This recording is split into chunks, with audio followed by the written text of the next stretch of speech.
কিশোরগঞ্জের মিঠামইন গিয়েছিলাম আর কি ঈদের 2 দিন পরই ঘুরতে। অ্যান্ড নতুন পানি আসছে হাওরে।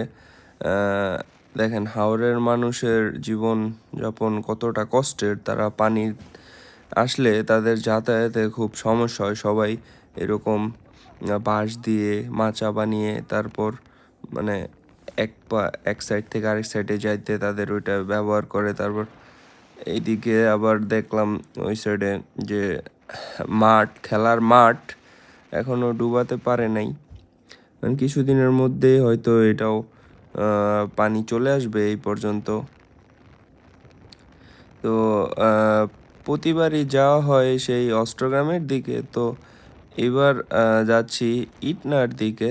অ্যান্ড ইটনা এই পর্যন্ত একবারও যাওয়া হয়নি, 4-5 বার যতবারই গেছি মিঠামইনের দিকে, ইটনা ওই দিকে যাওয়া হয়নি। তো আজকে ইটনার দিকে যাব, দেখি ওই সাইডে কেমন